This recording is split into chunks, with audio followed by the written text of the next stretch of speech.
close this presentation, and I would like to invite Mr. Alexander Ochs from the Worldwatch Institute. Alexander, the floor is yours. Pass this around.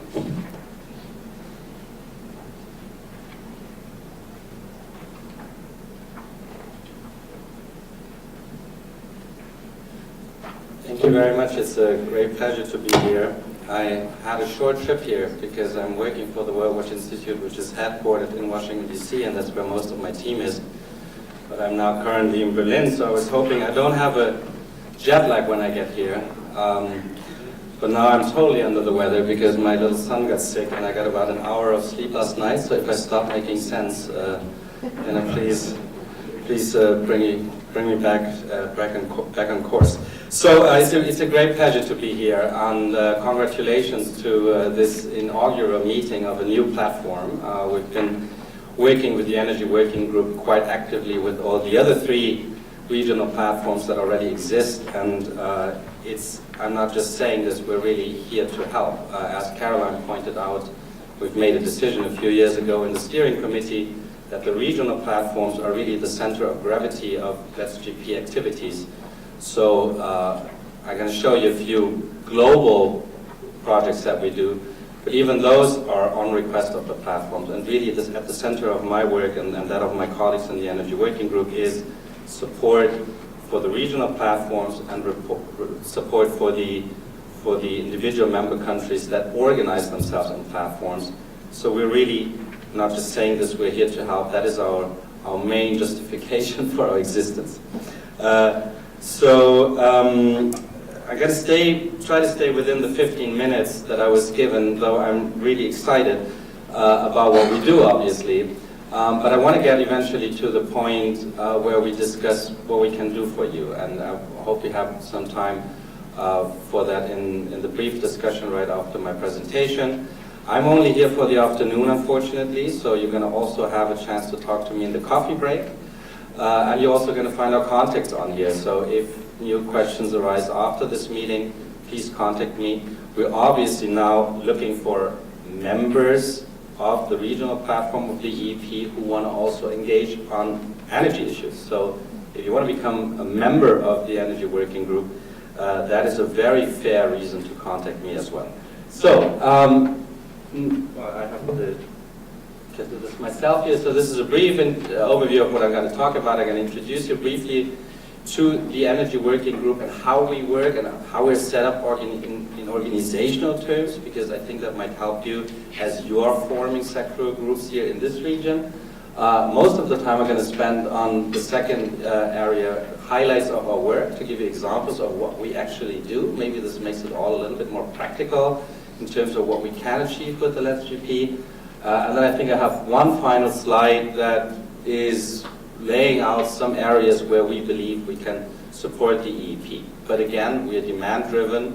We do anything that we can do that you want to do. Okay, if we can't do it, then unfortunately we won't. But we're a pretty big group. As you see here on my introductory slide, we have more than 500 members now. And so there's quite a lot that we can do. And I'm often the public face of this as chairing the group, but I have co-chairs in every region. One representative of each platform is co-chairing the Energy Working Group, so that's going to be soon up. So volunteers from this region, please talk to your regional platform leads about whether you could be that person who represents the region in the Energy Working Group. The representatives are government officials at different levels, up to state secretary, but also very, newcomers, junior folks, so we don't have any entry rules there. Representative of international organizations, representatives of think tanks like the Worldwatch Institute, NGOs, everybody who we consider an energy practitioner can become a member of our group. And of course this number here is huge, 500. We don't engage on a daily basis. These 500 include people that have at some point mentioned an interest, have at some point been on group calls that we do, have at some point requested us to do work for them. Not everybody is engaged on an ongoing basis. It's a little bit difficult to keep track of this because we don't have any member fees or anything. It's really people who have engaged with us or are currently engaging with us. So that's the high number of 500. There's a smaller group of very active people who are constantly involved. I'm going to show you that on an organizational chart in a moment, how we organize a big group like this.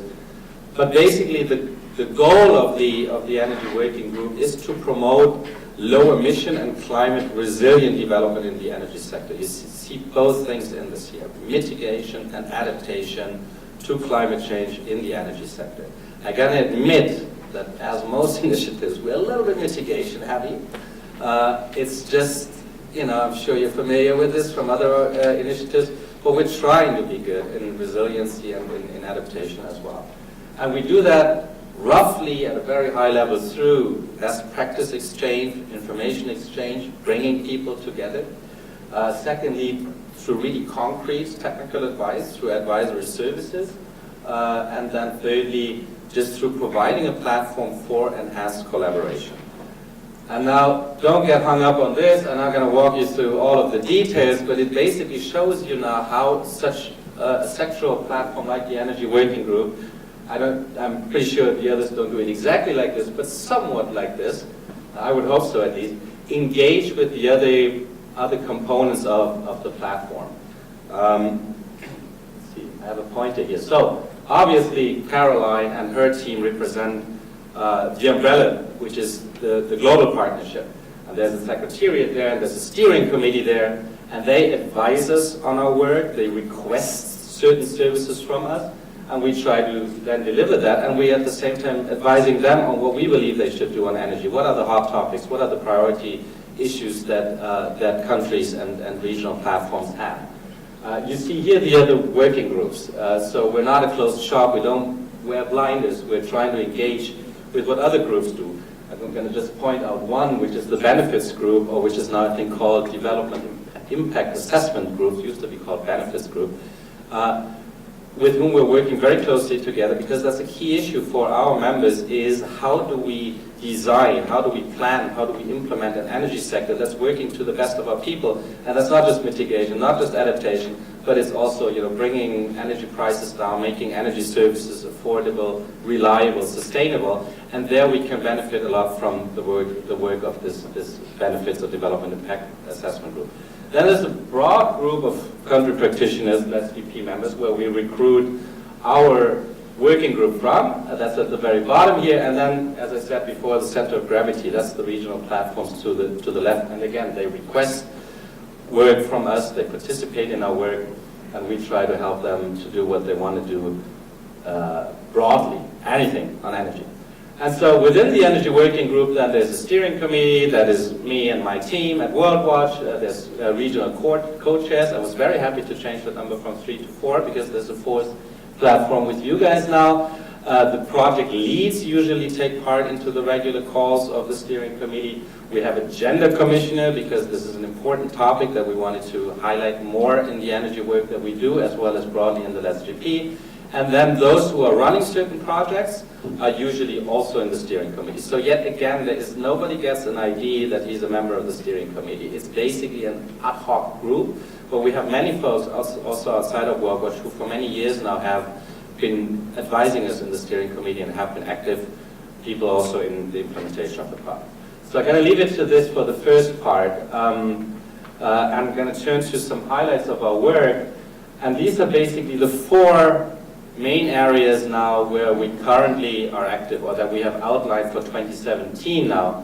And I'm going to jump back a little bit to what we did in the past, because some of this is still work in progress, and we're still defining together with the regional platforms what we want to do next year. And it's a complicated process because some of the work that we're hoping to do hasn't been funded yet. So it's a complicated work plan that is behind what looks relatively simple here in terms of figuring out, you know, where the interests of member states of regional platforms on the one hand, where's the interest of funders and what can they support, what expertise do we have to offer, and all of that needs to be brought together in a work plan, and I think that's ahead of you guys too, and good luck with that, it's a lot of fun.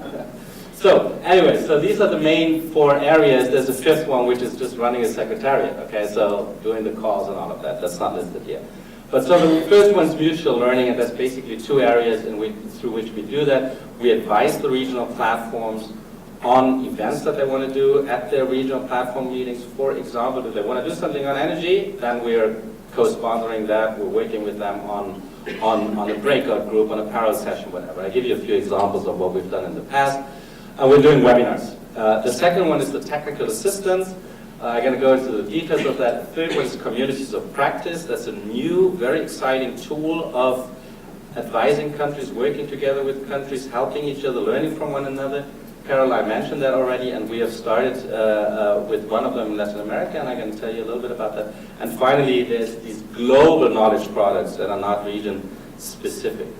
All right, let's jump in here. So first one, training session at regional and annual LEDS events.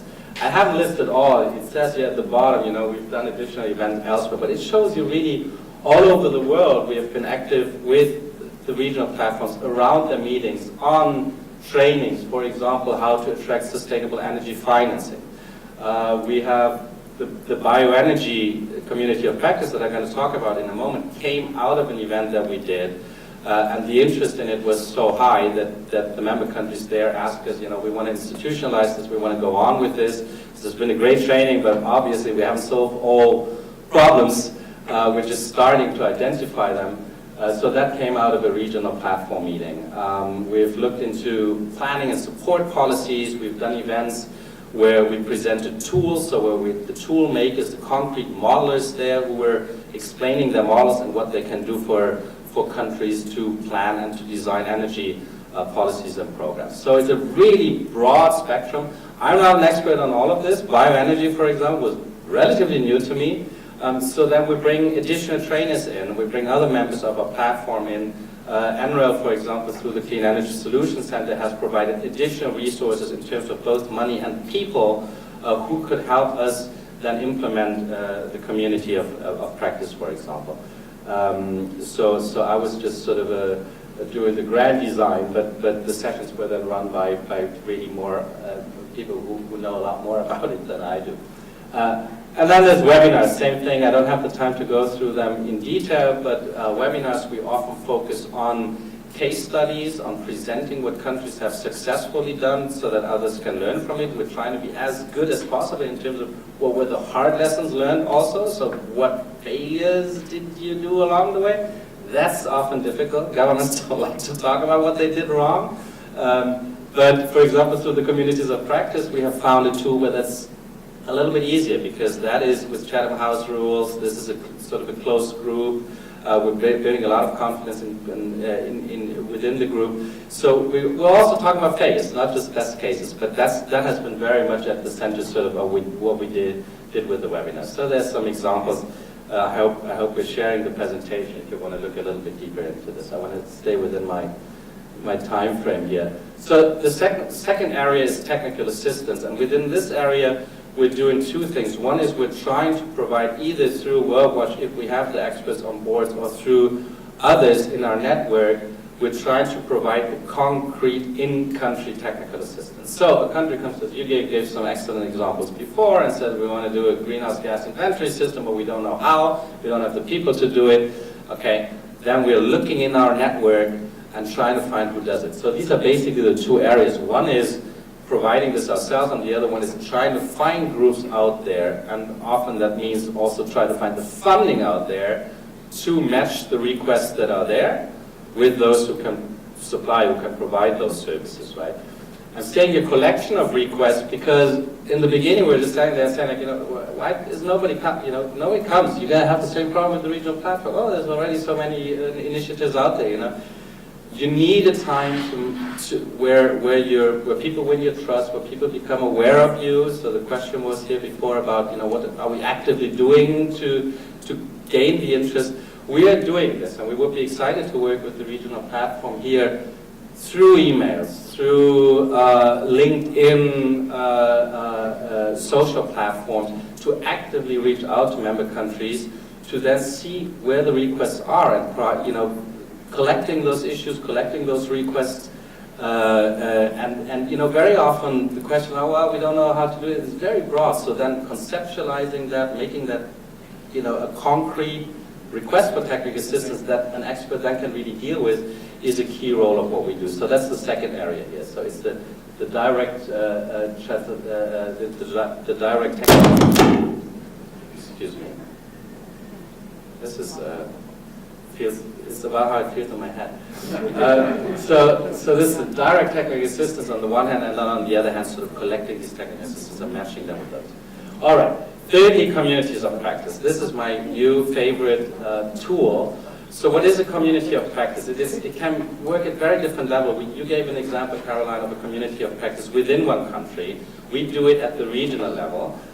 We have the first community of practice. We're just about to finish the first phase of it. There's an in-person workshop next week Friday in Costa Rica, where we're bringing country leads, we call them the country pilots on bioelectricity from a handful of countries in Latin America together to join forces on designing policies and programs that advance, well, first of all assess and then advance to the extent that they want to take this step, bioelectricity in their regions. So it's, if you want so like-minded countries, they differ in size, they differ in where they stand on the issue. We have Argentina and Brazil in it. Brazil is a world leader. Argentina is taking huge steps every single day. We also have Jamaica in it and Uruguay that are moving a little bit slower and still are lacking some of the initial information and assessments. But it has been an extremely successful and fulfilling initiative to have these people together regularly, not just write one report and say, here's what you should do, shake hands with the energy minister and leave, but stay with them and continue to walk the walk with them and identifying where their gaps are, identifying where they need still to provide knowledge, where there is a lack of input in terms of data and information, but from there then starting to lay out the toolbox that is available to them, talk about international practice examples, and helping them design them. So, I have a slide on that in a moment that I don't have, I think I've said most of it, I don't have time to go into the details of that. But in our case, it's really the country pilots. In other instances, a COP can be, as mentioned before, on the federal and on the sub-federal level and bring, state and non-state actors together on an issue. It's a broad and loose concept, but the idea in the end of it is always the same. It is bringing like-minded people, countries, representatives together to work, on a platform with some more continuation. And it can be grouped around a technology like bioenergy, or in Africa now we're starting with a new initiative on microgrids. Or it can be about something like development impact assessment, so it can be about an issue as well. It doesn't have to be about the technology. It's a very interesting idea. One quick lesson learned from it, should you now have in mind, this is great, this is something we're going to do. It's extremely resource intensive. It's a lot of hand-holding. At least in our case, we're working with very high-level people who are extremely busy. They don't have time even to prepare their own presentations, so we have to work on their presentations that they make to the group with them, designing templates with them. We often even put in the data for them. So it's a lot of hand-holding, not because they're lazy people, but because they're very busy people. But as I said, on the flip side, it's a tremendous opportunity. All right, I need to be a little bit quicker here. These are building blocks that a community of practice can have. You can have online session versus what I mentioned, what we have next week, in-person workshops. It's good to have ongoing discussion fora, to have, for example, Dropbox folders where you present literature and country surveys, which we all did in-house and then presented to countries and realized, oh, we weren't aware of even half of what they have at hand because it's not out in the public space. Now it's all in one specific place and everybody can look at it. We've designed LinkedIn fora and so on. So these can be potential building blocks for building such a community of practice, and that's the bioelectricity community of practice.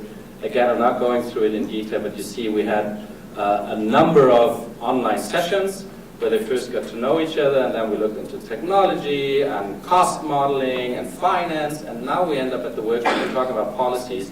And the whole workshop next week is going to be about where do you want to be in 12 months from now, and can we walk there together as a group, or do you need individual trainers for what you want to do? So what's best being done in country with one country alone, what's well done as a group to save resources, to learn from one another, and so on and so forth. All right. I feel it was missing there. Anyway, so I'm with the global knowledge. Well, yeah. Well, anyways, I'm with the global knowledge, but it's good. I'm saving some time here. I think I'm just going to have two of them, which I briefly want to mention. And if you're interested in them, we're doing webinars this and next week on them. So this is what we call the Energy Toolkit, and we got a very small amount of funding to, and we were asked to, can you provide some platform where people can see what tools exist to model their electricity systems, and also, under all sorts of variables and indicators. So jobs, other social developments, electricity price, gender issues, and so on and so forth. And so what we did was basically we designed a template that we sent to all of the model makers that we were aware of, and we said, please fill this in. Data inputs, data outputs, who have you worked for? Is it for free or does it cost? Okay? And we did that as simple as on PowerPoint slides, right? And the result was amazing. We had in the first year we had 16. We have this year we have 26 different models. It's not about the absolute number because there's probably hundreds of them out there. It's really about those that are proven that some of our members of the LEDS-EEP have worked with and have seen good results with. And so we're presenting these in a PDF version of this formerly template that was a PDF. And that's the result of it. So this is going to be presented tomorrow, 26 tools. Hopefully next year we have a few more. We don't want to have too many more, but there's always things to do better about the toolkit. And eventually we're hoping it's an online tool. So you can go online, you can search on what you want to do, and it gives you the 3 or 4 models that do that. And it provides the context of the people who run the models, so then you can write them an email and say, like, can you, I'm country XYZ, can you help me with it? So that's what the toolkit does. Here's this is the table of content, all the different tools that are in it. So tomorrow we're going to have one tool from NREL called JD and one from Canada called Red Screen. Both very successful tools that maybe some of you might have used already, presenting after we have launched the toolkit. So if you go to the Worldwatch or the LEDS-EEP website, you're going to find an announcement for this. But I don't want to start a competition here with the meetings you have tomorrow. So maybe I shouldn't have said that. Okay, so this is how these different projects look like.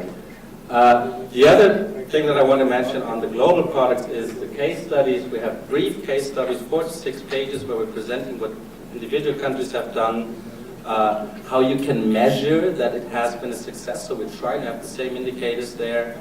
Electricity exit, electricity price coming down, more reliable electricity, and so on and so forth. And what's always key of them is not just to showcase the one case, but really to sort of come up with lessons learned and trying to figure out to what extent that story is a replicable one for other countries. All right, I want to finish the second part.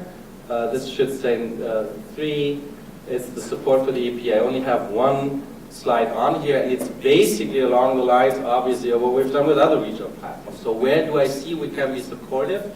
Again, it's up to you and the interest that exists within this group. One is we can support you for events, for activities. If you want to do something on energy, we have quite an impressive network of supporters to do this. Whatever you want to do, I can assure you, you're very likely to find somebody who can help you with it. And then it can be a training, it can be a breakout session, it can be a plenary session, whatever you have in mind. It can be a one-day workshop only on the issue. Come to us, tell us what you want to do, and we can help you with it. And we have limited, but we have resources to spend some time with you on thinking through these issues. Secondly, the concrete technical assistance. I mentioned that more than enough before. If you are a country lead, if you are a funder who wants to do a project somewhere, let's talk about what experience we have in other areas. Let's talk about who can help you and who can provide the assistance. Certainly the community of practice. The way we do this now is because the resources initially are so small, is that we go through different phases. So the phase that we will be in with you now is the number 1 phase, which is what are the issues that your members are interested in? Let's prioritize them. Let's work on a work plan once we have a front-running issue. And let's then work on a concept note for how we would implement this work plan And the concept note that we can show to potential funders to then go to the phase 2, which requires, I give you a number now, something between 50 and 100K to really implement it. That's travel money, that's the trainers, that's bringing the groups together on a monthly basis, and on and on and on. It adds up to quite a significant budget relatively quickly. So it's not just, hey, why don't we just get together to a community of practice? Let's first do the step 1, go through this whole process of prioritization, conceptualization, and then look for the funding, and then you can be very successful with it. And phase 3 is a relatively small one. That's really disseminating the results, doing a webinar, updating everyone on what we've learned, and making sure as many other groups as possible out there are also aware of what has been learned. And finally, the case studies. Here again, I would be very interested, having worked, being much closer to this region here as a born national, and now in terms of my workplace, than all the other areas where I've worked. But I haven't worked on this region for a while, so I'm very, very interested in knowing from you what best practices exist in this area for rural electrification, for grids, all areas. Production, as well as consumption, as well as transmission of energy, gender issues, you name it. Are there leaders here in the region that we should be aware of, that we should showcase for this region and beyond for the broader LEDS-EEP membership? So I think I have been over time. Thank you very much. You find some of our contacts on here, and I'm really, really looking forward to working with you, and congratulations again for this first meeting. Many thanks, Alexander. You did great. I would need to have to sleep 14 hours to have as much energy as you have. No wonder you are kind of leading energy working group.